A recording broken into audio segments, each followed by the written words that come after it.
விஜயகாந்தை விட விஜய் பெரும் பாதிப்பை உண்டாக்குவார் என்று டிடிவி தினகரன் பிரத்யேக பேட்டியில் தெரிவித்திருக்கிறார். புதிய தலைமுறைக்கு அவர் அளித்த பிரத்யேக பேட்டியில் விஜயால் வரும் தேர்தலில் பெரும் பாதிப்பு ஏற்படும், விஜயகாந்தை விட பெரும் பாதிப்பை உண்டாக்குவார் என்று டிடிவி தினகரன் தெரிவித்திருக்கிறார்.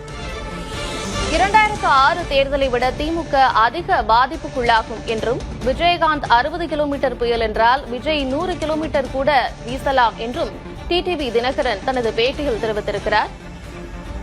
விஜயால் திமுக பாதிக்கப்படும் என்றும், 2006 விஜயகாந்தால் தான் மைனாரிட்டி அரசு உருவானது என்றும், 2026 விஜயால் அதை காட்டிலும் பாதிப்பு ஏற்படும் என்றும் தினகரன் பிரத்யேக பேட்டியில் தெரிவித்திருக்கிறார். அவர் பேட்டியளித்த அந்த காட்சிகளை பார்க்கலாம். இன்னும் சொல்ல போனா புதிய வரவாக திரு விஜய் அவர்கள் வந்தது எப்படி நான் அன்றைக்கு சொன்னேன், திரு விஜய் அவர்களின் வரவு மறைந்த விஜயகாந்த் போன்று ஒரு பாதிப்பை உருவாக்கும். 2006 தேர்தலில் உங்களுக்கு அதான் தெரியும், அதில் எங்களையும் அதிமுகவையும் பாதிச்சிச்சு, திமுகவையும் பாதிச்சிச்சு. மைனாரிட்டி கவர்மெண்ட் வந்துச்சு, அது ஒரு கோயலிஷன் கவர்மெண்டாக வந்திருக்கணும்.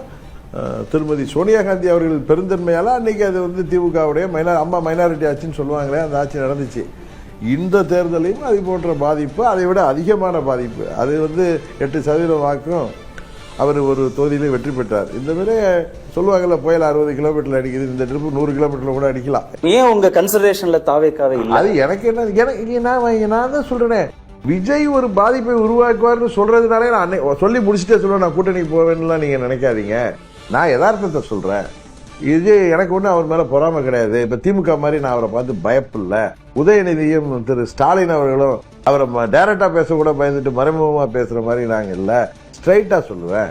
அன்னைக்கு அவர் வந்து அதிமுக வந்து ஊழல் கட்சின்னு சொன்னப்ப நான் சென்னையில கேட்டாங்க, முதல்ல அவர் வீட்டை விட்டு வெளில வர சொல்லுவா, நான் தான் சொன்னேன் அவர் முதல்ல.